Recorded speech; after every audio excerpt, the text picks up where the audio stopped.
Hello guys, I am back from another video, and today we're talking about what if I was in My Hero Academia.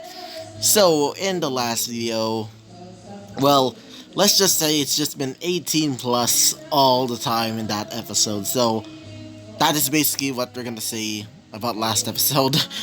Yeah, it's just mostly 18 plus, 18 plus, 18 plus. So yeah, that's basically what happened last episode, and so let's talk about what happens next. So, we move to the other group, specifically the group of Emma. Well, not really Emma, more like the group that is going to be defeating Emma, aka Neo or N10. That's basically what her name is, either Emma or N10 or Neo. So, this team consists of Shigaraki, Ryoko, aka the Dragon Hero, Mirio, and finally Nejirai. And so they started going to where, well, Emma is currently at. And that place is Greece, specifically where supposedly the land of Atlantis used to be. When they get there, they were told to go, well, jump into the ocean. Because apparently their, well, palace is in the ocean. And so Ryuko, Nejiri, Mirio, and Shigaraki started going into the ocean, as when they made it down there, they see that the place, well, the water seems breathable, as they see several monsters, specifically sea monsters, but more specifically, monsters that seem more, well, mechanical. Some of them resemble robots, cyborgs, and many other things. As you see the place, it resembles a, well, palace that's fit for a French king. As they see the castle that's in the middle of the ocean, or at least the part of the ocean where supposedly Atlantis used to be. As they see, well, a little like area or opening as they go in. As when they got in, they see that they're in the palace. As so, Shigaraki would say this: "It feels like an underwater level in one of my video games." As Mirio would say this: "Yeah, it feels like a daydream or something." As Denji would say this: "Wait, guys, let's go hide somewhere. It seems that there's some guys over there." As they moved to a little like box area, or like a area that's like filled with boxes of specifically ammo, as they see, well, some people there. These people were some robots. As they would say this: "Did you get the shipment?" As the others said this: "Yes." Miss Emma seems to be quite interested in these anti-quirk destroying bullets gotten from this girl. Apparently her name was, Eri, right? As one of them would say this: "Yes, we already made homunculi already, and some clones of her. We can just use that. As for the girl, aka, well, Eri, we just discarded her. After all, quirk users are nothing more than trash to us." As one of them would say this: "Agreed. Those fuckers. Always thinking about themselves, thinking that they're greater than God, thinking that they're greater than the devil himself, thinking that they're greater than Typhon. How hypocritical. Just like..." Wait for a second. Just like Icarus. Icarus flew, well, too close to the sun, and the quirk users fall from grace. And that is what they deserve. They deserve this. They should be punished for their insolence." As the robots would agree, as so they started leaving. As when, well, Nejiri and Mirio would hear this, they think it's kind of a bit mean. Reiko or Ryuko would say this. That's some bullshit. Like, seriously, why did they think of us as, like, monsters? Like, they're clearly the monsters here. As Mirio would say, well, looks can be deceiving sometimes.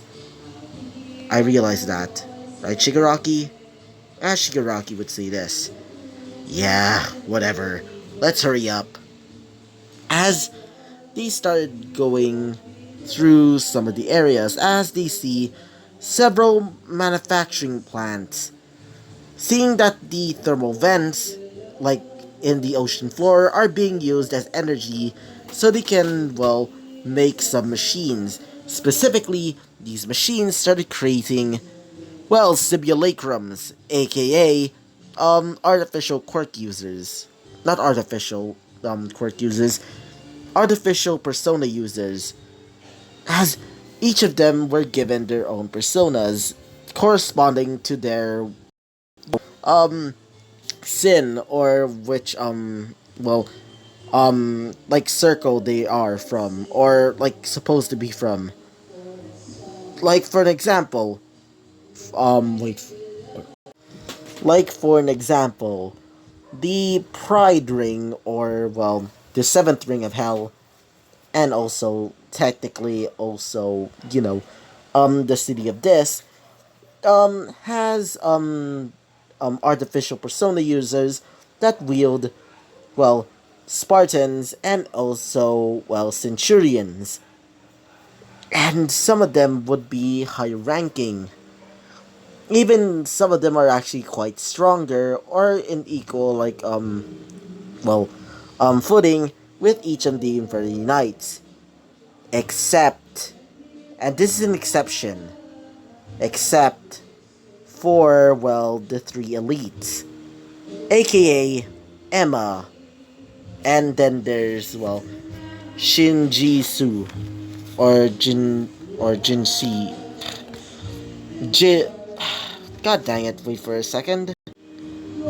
I meant, Shinjisu, aka, well, Shinjisu Narukami, which is the second most powerful. The most powerful out of the Infinity Knights is actually Izuku Midoriya, because of his, well, certain hatred for quirk users. The reason why is because, well, I'm not gonna tell you that after, like, a few more episodes. So, when they made it through, like, lots of, like, trials, they see, well, a large banquet. This large banquet is for, well, several demons. These demons are actually high-paying customers to a famous restaurant in Hell, aka Hell's Kitchen, aka, well, like, it's basically like the Gordon Ramsay and also mixed with like Jamie Oliver. Like, it's basically a mix of like several different restaurants, like Michelin star restaurants. If you combine them, and the owner is basically Beelzebub, aka the Lord of Gluttony, aka the Lord of Flies, aka the Prince of Gluttony. As the waiters are actually demons, demons that resemble mostly insects, specifically flies. And one of these people are actually, well, some, well, copies of Emma herself. And these copies, they don't have personas, but they're still pretty powerful, because they're still able to turn their bodies into, well, molten like metal, and basically turn themselves into basically weapons themselves. They're basically living weapons. As the head of this little like brigade is this, well, let's just say he looks terrifying. He seems to be wearing a really nice butler like suit, but his face is being covered by bandages as his mouth is being bounded by these straps that are and they're basically hooked to his mouth, making him forever, well, smiling. Not only that, he has sharp like teeth. And for his arms and legs, well, is both of his arms and legs, they seem not a part of his body. In fact, they look like they've been replaced. Well, his legs, they resemble, bird-like legs with, mechanical bits. As for his arms, they seem to be made of the skin of animals. As he seems to be blind. In fact, he seems to be only attracted to sound. As they started hiding, being Shigaraki, Ryuko, Mirio, and finally Nedry, they started hiding away so they can escape from him. He starts sniffing the area as he says this. So busy. So hungry. So hungry. Everybody hears this as they think that he's probably pretty gluttonous. Because, it's he's literally the squire of the Gula knight, or the knight of Gula, or the Infinity Knight of Gluttony, because after all, she works under the Gula family, aka the family that, Beelzebub basically is the head of.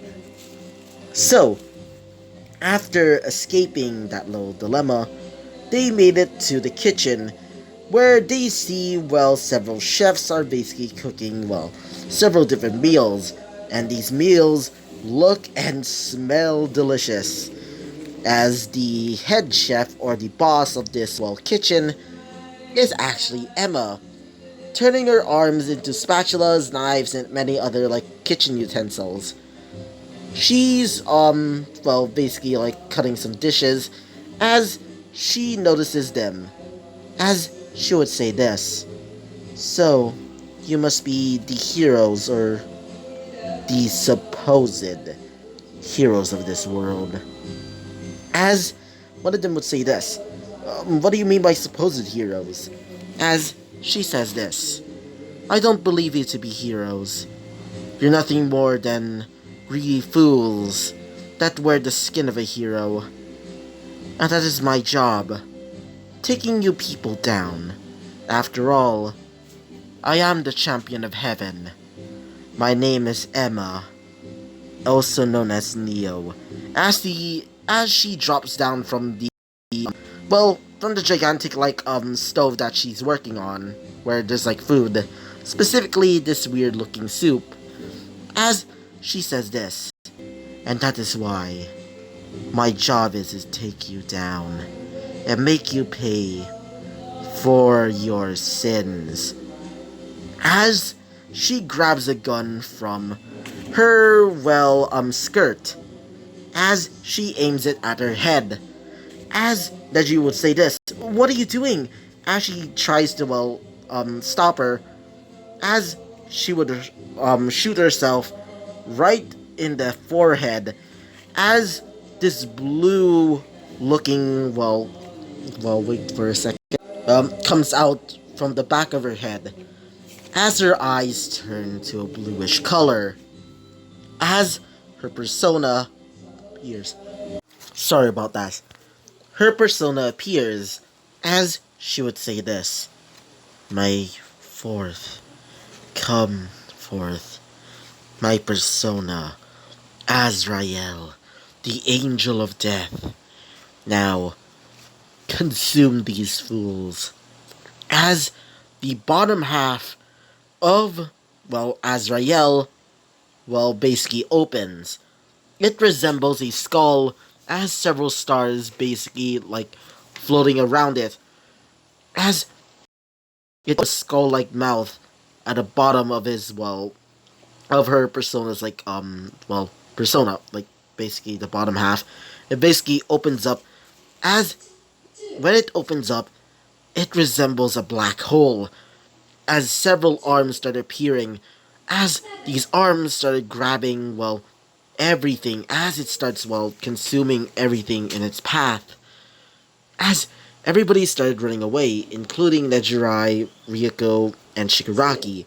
Shigaraki would start decaying the area. Just imagine him using his, well, upgraded quirk in the manga. But he doesn't have all for one.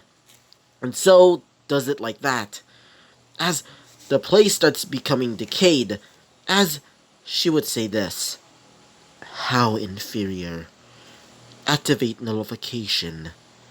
As her personas, well, bottom half, specifically the skull, basically started glowing his eyes, as the eyes turn into this almost, well, golden color, as it nullifies, well, Shigaraki's quirk, stopping it and basically erasing all of the damage. As he would say this: "The hell?" As one of them would say this: "This is impossible." As she would say this: "Well, it is possible, you idiots. After all, we are superior. In every way, shape, or form. We are stronger. We are faster. We are more adaptable. After all, I'm not human. I'm a simulacrum. A robot with a human's personality. Or in this case, a human soul. Before you guys, or you inferior beings, die, allow me to tell you my story." So, she tells her story. In this, well, alternative timeline in Persona 3, or should I say 4, they're technically well, connected in some ways, especially in Persona, well, Persona 4 Arena. And please, for God's sake, Atlas, please make Persona 5 Arena. I swear to God.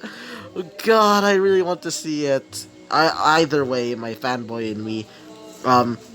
Either way, she's basically similar to Labris from Persona, well, 4 Arena.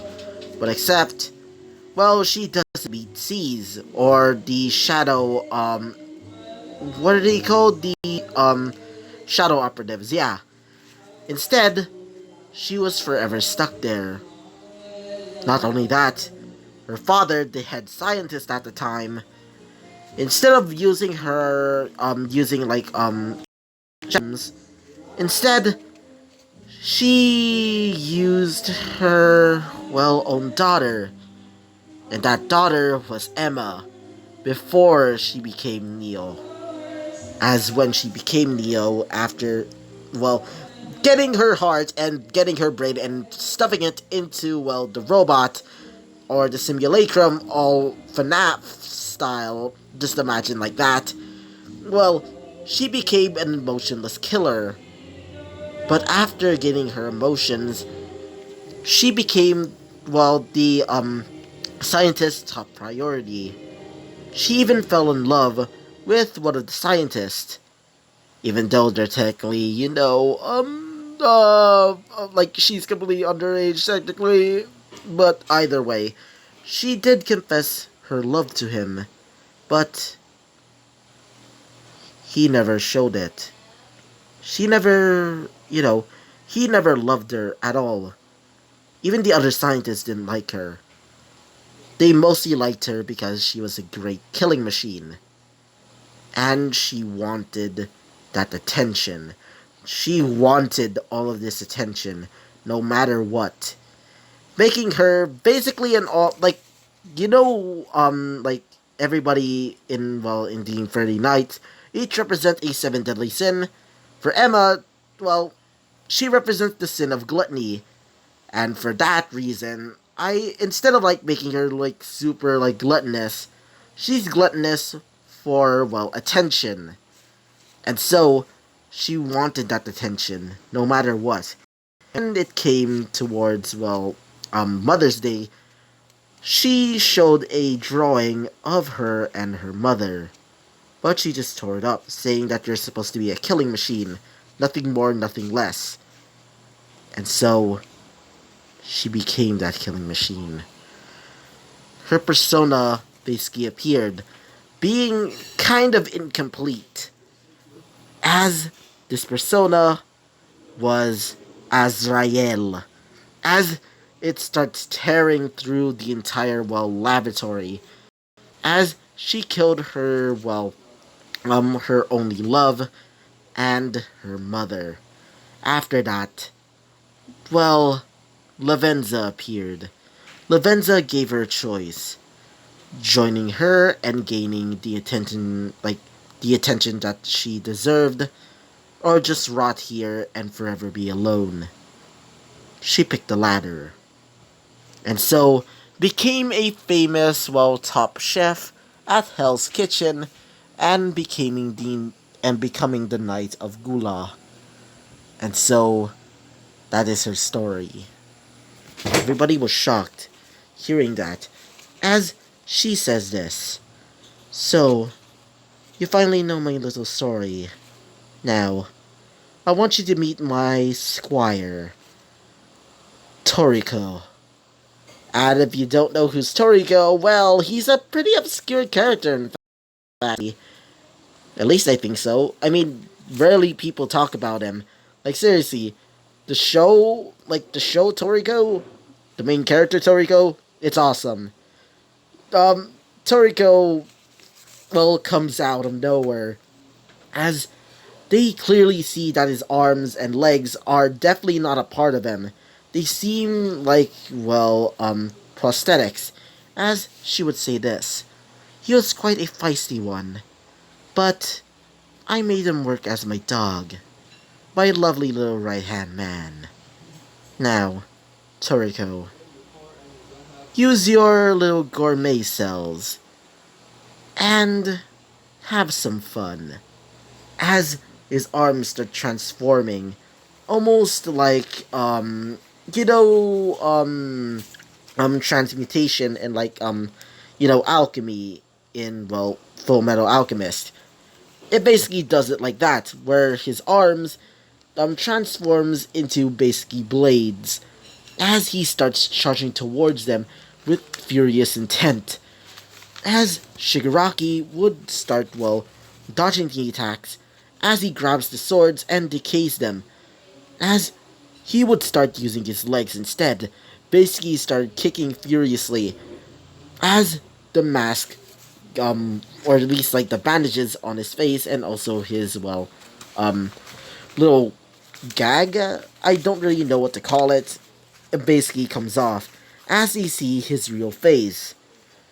His head is shaved, as they see his eyes, or at least the lack of thereof, because his eyes are completely closed by stitching. His, mouth is drooling with blood and saliva, as he says this, "Give me your flesh, hungry, hungry," as he starts charging towards Nejuri, getting ready to eat her. Not in that way, more like the cannibalism way, because Toriko in this universe, he's a cannibal. I wonder why. Well, let's just say, in Toriko's universe, or at least in that alternative universe, instead of eating, the gourmet, monsters or whatever you want to call them, instead, he ate people. Yeah. So, he basically starts chomping down on Nejire, aka, just her arm, as he rips off Nejiri's arm, as, Rio would, stop the bleeding and says this, "Alright, I'm not letting you hurt my friends anymore," as he gets ready to punch him right in the face, but he doesn't really care, and gets ready to chomp on his arm, but he phases through him, as he kicks him right in the family jewels, but it doesn't even hurt him at all. For Rieko, she starts transforming into a dragon and starts slashing at, well, Emma, as Emma would start transforming her arms into basically guns and start shooting out molten bullets, made out of her own soul, technically. And so she summons out her persona, Azrael, again, but instead of, well, turning her, like, literally summoning out her black hole attack, instead, it starts summoning out several guns out of freaking nowhere. Yeah, I'm not joking. She summons out guns out of freaking nowhere. As in nowhere, I mean it comes out of the, stars that are basically surrounding, well, Azrael. These guns start shooting at her as the bullets basically cut through her scales. As she thought in her mind, the hell? How are these? As she would say this. Now this will be fun. As her arms transform into large, molten spikes. As she says this. Time to cut you down, you stupid lizard. As she starts jumping around the area, basically disorienting her. As she would say this. Now, be cut down. Take this. Rip and tear.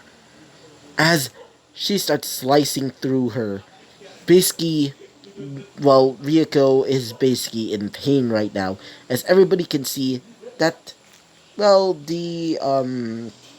was it number 6 or number 7? Yeah, let's just say, number 7 hero.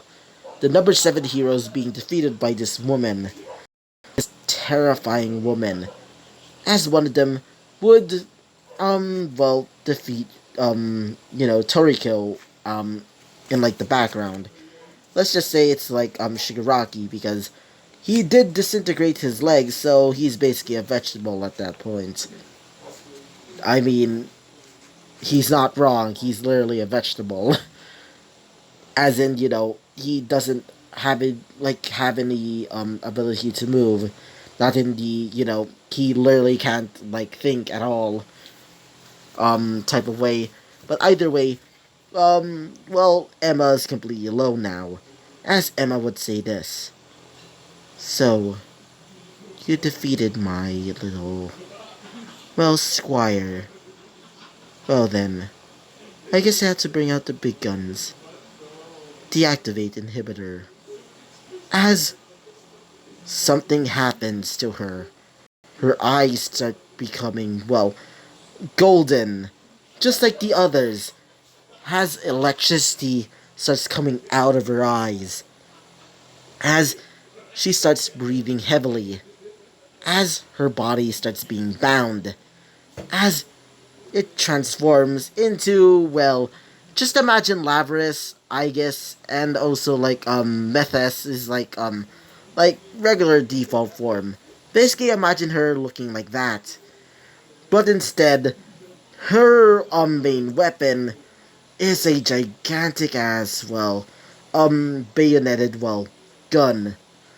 As her persona changes as well, transforming into Tarare, aka the, well, mysterious man in France. If you don't know who's Tarare, well, research about him. Tarare, let's just say he's a hungry, hungry man. And he looks like a, well, French general, but he has frog legs, and several of his joints seem to be, well, mostly freaking mouth. Like, most of his, like, body parts are basically mouths, including his hands, as his face is being covered by hair.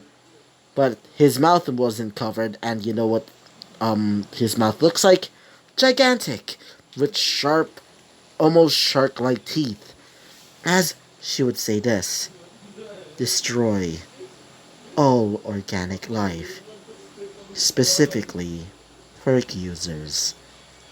As she starts charging towards them with supersonic speed, as Mirio, Nejiri, Ryuko, and Shigaraki start moving away, trying to get away from her, as she was firing anti-quirk missiles.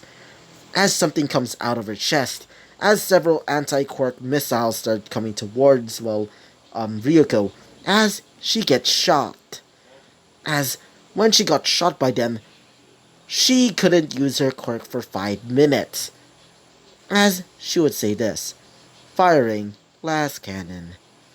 As her, bayoneted gun basically starts charging up a shot. As, Mirio would say this, Ryuko, as he, pushes Ryuko away as he gets shot by the laser. The laser basically, doesn't, phase through him. Instead, it just, shoots him right in the chest. As it felt painful, one of his ribs is basically, almost about to stab him right in the heart. As she would say this, charging back shot. Now, activate second shot. As it starts charging up a shot again, as Shigaraki would say this, oh no you're not. As Terari would come towards him.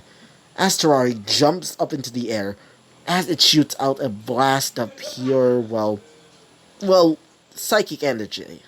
Like, the, element psychic, I think it was called? It's introduced in, Persona 5? I think. Forgot. God dang it. It basically started using it as he starts seeing hallucinations. As he says this, damn it, I can't see anything. As it gets ready to punch him right in the face with, not really punch him, more like chomp him with one of his, mouth arms. As, Nedry, throws him away as he says this, what is she? As she would say this, I told you, I'm a killing machine. As she gets ready to charge up a shot again, as she says this, firing at Shigaraki Tomura and Nedry Hado. Ready, aim. As Mirio would say this, take this! As he kicks her right in the side, causing her to miss her shot and shooting a hole, making a hole into the large palace, causing it to start flooding. As everybody would say this, alright, everybody, let's move out. As everybody started getting out of the area. And so, the palace would start breaking down. As some of the royalty in hell basically started noticing this as they started escaping, going into portals. As for some of the robots, they basically started malfunctioning, except for, Neo, because after all, she is technically a simulacrum, which is different from a robot. And also her copies, and also many of the other simulacrum were basically thrown into, gigantic as, shipping crates. So they can, keep researching about them. And so, when, the group basically escapes from that little situation, they see the place basically sinking down. As for Emma, she goes back to normal. But she doesn't shut down, but instead, she basically goes all limp. Basically, like I guess during, the first time when you meet her in, Persona 3 Fez. She's basically like that. As she's in a large, submarine with many of her other subordinates, including, Toriko. Let's say this. Night Master. Sorry for being weak. As a person comes towards them, being Lavenza, as she would say this. Don't worry, Toriko. You weren't weak. Besides, we already have 2 other people which are my 3 most powerful elites. And besides, if the plan fails, I'll guess I'll have to do it myself. After all, I am trained to become the next head of the, hell hierarchy. After all, I am soon to become queen. As her persona appears, but it isn't hell, as in not like hell, as in the place hell. It's more like, well, her persona Hell. Or Hella, if you want to call her that. As her persona seems to have changed. It looks more, well, Mesopotamian inspired. As it seemed to have wings resembling, well, metal sheets. One of its arms seems to be, a gigantic ass sword slash shield. She would say this. Now, allow me to introduce you my brand new persona. Meet Arashkigal. As she would say this to Emma. You have not failed me, my knight. After all, there are two others. The champion of hell and the champion of purgatory. They're soon going to be winning this little war of ours. And when we do, we're going to be taking over this world. I just hope Father doesn't, notice this. And so, this will be the end of this episode. So, I hope you liked the video, comment, and subscribe, and I hope to see you guys next time. Bye-bye!